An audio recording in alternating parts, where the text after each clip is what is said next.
자, 박 전 대통령은 주말이 없습니다. 내일도 검찰의 3차 출장 조사를 받는데요. 방금 전에 검찰의 브리핑에 따르면 이제 하루 걸러서 조사를 하겠다라는 취지입니다. 앞으로 시간이 또 얼마 안 남았죠. 이 정도 속도는 적절히 가고 있는 건가요? 아니면 조금 더 긴박하게 가는 건가요? 사실 구치소라는 그 공간의 한계 때문에 네. 밤샘 조사도 못하고요. 늦게까지 못합니다. 네. 그러면 지금 관련된 혐의가 한 13가지 정도 되는데 그걸 물어보기에는 사실 시간이 좀 턱없이 부족한 상황이거든요. 네. 그런 걸 감안하면 이제 구속기간이 오늘 이제 연장을 신청을 하면 19일까지인데 일단 지금 검찰 입장은 공식 선거운동이 시작되는 17일 이전에 수사를 마치고 기소를 하겠다는 입장이거든요. 그러면 네. 아마도 다음 주 금요일이 14일 날 기소를 할 가능성이 굉장히 높습니다. 그러면 오늘 이제 말고 이제 다음 주부터 시작을 해서 한 2번에서 3번 정도 조사를 그러네요. 마칠 텐데 네. 사실 그 시간도 좀 부족할 가능성이 있어요. 그래도 검찰은 일단 최대한 그때까지 맞춰서 좀 뭐 이틀에 한 번 꼬리면 앞으로 한 3번 정도 더 받을 가능성이 있는데 네. 관련된 뭐 혐의 관련된 걸 전부 다 하나하나 다 체크할 뭐 그런 계획으로 알려져 있습니다. 네. 변호사님, 근데 이걸 어떻게 봐야 됩니까? 지금 유영하 변호사가 내일도 역시 박 대통령 곁을 지킬 것으로 예상이 되는데요. 변호인단 일부는 지금 사임계를 제출할까 검토하고 있다는 거. 아직까지는 뭐 낸 사람이 없습니다만 정보를 공유하지 않고 있어서요. 상당히 내부적으로는 좀 불만이 있는 모양입니다. 사실 제가 저번에도 한번 말씀드렸는데 그러니까 박 전 대통령 입장에서 뭐 어쨌건 본인이 수입은 모습이나 전혀 단정되지 않은 모습을 사람들한테 보이는 걸 꺼린다는 건 충분히 이해가 되더라도 네. 접견을 유영하 변호사랑만 하잖아요. 그쵸. 법에 관련된 부분을. 사실 변호인단이 9명입니다. 9명이면 최소한 2명이나 3명이 같이 들어가서 전체적으로 이 관련돼서 어떻게 돌파를 할지에 대해서 서로 논의를 해야 될 텐데 박 전 대통령은 유영하 변호사에게만 얘기를 하고 네. 유영하 변호사는 어찌 보면 박 전 대통령이 좀 예민한 부분은 다른 변호사들과 공유를 안 하는 것 같아요. 그러니까 과거 예를 들어서 최태민 일가와의 지금까지의 관련성, 최순실과의 40년지기 관련성에서 지금 검찰에서 뇌물죄로 기소하면서 제일 중요했던 게 둘 사이에 일종의 약간 경제 공동체 같은 관념을 들이대고 있는 상황이잖아요. 네. 근데 그와 관련해서 유영하 변호사 외에는 다른 사람들에게 지금 박 전 대통령이 얘기를 안 하고 있는 상황이기 때문에 유영하 변호사는 또 다른 변호인들에게 그 박 전 대통령 예민한 부분을 얘기 안 하고 네. 그럼 다른 변호사들은 할 게 없잖아요. 근데 그런 상황이 되다 보니까 이건 정보를 유영하 변호사 혼자 독점하고 그럼 모든 변론 방향이나 이 수사 방향의 대응 방안도 다 유영하 변호사가 결정하는 상황이 되다 보니까 내부에 좀 분란이 생겼다라는 지금 얘기가 나오고요. 그러다 보니까 사임계까지 내야겠다라는 얘기까지 지금 나오고 있는 게 아닌가 생각됩니다. 네. 결국은 저희가 다음 주에도 이 구치소 앞에서 문을 통과할 수 있는 사람은 사진 속의 유영하 변호사 한 명일까요? 오늘도 한 분이 찾아왔습니다. 서울구치소를 남재준 전 국정원장이 왔는데 역시 접견이 거부당했습니다. 기자들이 물어봤는데요. 어떤 답변을 했을까요? 먼저 들어보시겠습니다. 들어가셨나요? 뭐 접견 신청하셨나요? 아니면 신청했었습니다. 신청했는데 어떻게 되셨나요? 변호사회는 안 만나실 것 같아요. 못 뵙고 나옵니다. 야, 말해서 안 켜졌는데? 거부가 아니라 네네. 거부라고 얘기하시면 접견 제한인이 정해져 있어서. 접견 제한이 정해져 그럼 있어서 뭐 영치금이나 영치품도 전달하셨는지. 편지를 하나 써서 남겨놨습니다. 아, 편지를 하나 어떤 내용으로 쓰셨나요? 예? 어떤 내용의 편지를 남기셨나요? 건강하시라고 하고 용기를 잃지 마시라고 하고 우리가 끝까지 지켜드리겠다고 썼습니다.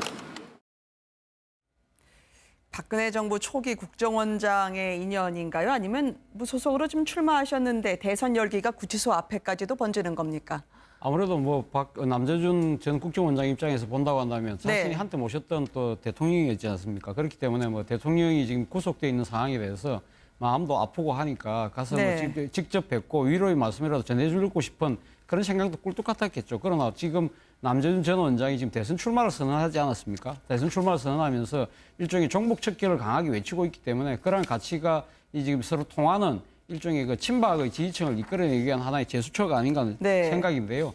그리고 근데 이 남재준 전 원장이 사실은 그 지난번 그 이 최순실 국정 게이트가 터졌을 때 뭐라고 네. 이야기했습니까? 본인이 원장으로 재직식을 알았다고 한다면 청와대에 권총을 들고 들어갔을 거라는 또 아주 격한 그 이 감정을 표현한 바가 있습니다만 아무튼 뭐 이 자신이 그 재직 당시에는 박근혜 전 대통령의 그런 국정 게이트 농단을 몰랐지만 그러나 지금 그 이후에 벌어지고 있는 이 사태에 대해서 일종의 또 지금 책임감도 나름대로 느끼고 있고 여러 가지 소회를 갖고 갖지 네. 않았나 생각이지만 앞서도 제가 말씀드린 대로 이 지금 대선 출마라는 데 선언을 했기 때문에 아무래도 본인이 어떻게 이야기를 하시든 간에 정치적 행보라고 좀 비칠 수밖에 없는 상황인 것 같습니다. 네.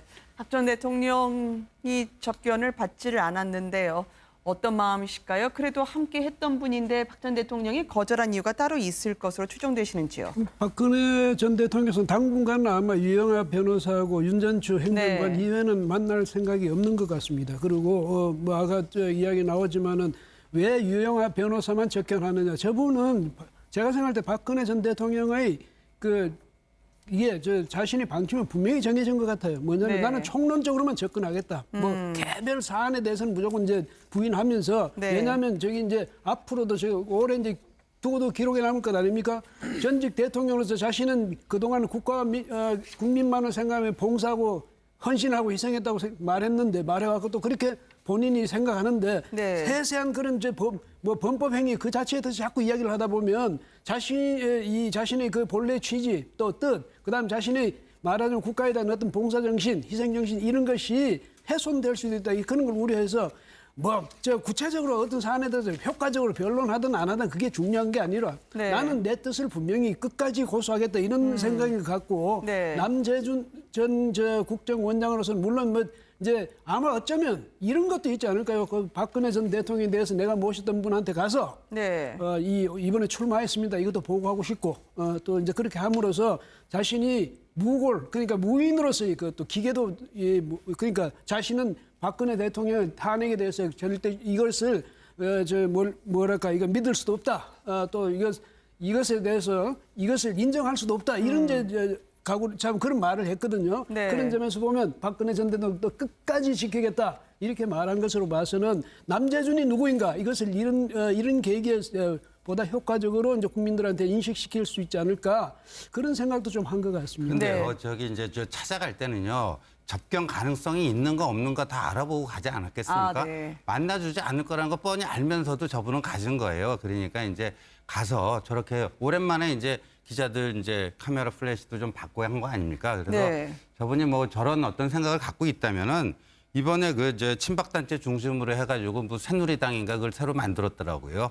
예, 그러니까 그쵸. 무소속으로 뛰지 마시고 그런데 같이 가서 하는 것도 검토해 보시면 좋겠어요. 네. 그런데 새누리당 측에서 지금 경쟁자들을 내세워놨어요. 내세워놓고 일각에서는 남재준 네. 후보를 모셔와야 되지 않느냐 뭐 이런 이야기도 있는데 당내에서도 아마 그 여러 가지 논란이 많아서 그게 제대로 안 될 것 같습니다. 예. 지금 뉴스앤 이슈 제작진의 취재에 따르면은 박 전 대통령 지금 수감 어떻게든 식사든 운동이든 적응하려고 애쓰는 것으로 전해지고 있습니다. 다만 조사 과정에서 상당히 결정적일 수도 있는 부분, 대질에 대해서는 응하지 않고 있다는, 따라서 대질 신문이 벌어지지 않고 있다는 전언이었습니다. 이걸 어떻게 해석을 해야 될까요, 변호사님? 박 전 대통령은 절대로 대질하지 않습니다. 네. 왜냐하면 지금 박 전 대통령이 아까 말씀하셨던 것처럼 총론적으로 계속 부인을 하면서 네. 이제 구치소에서 조사를 받는 경우는 강론으로 접근한단 말이에요.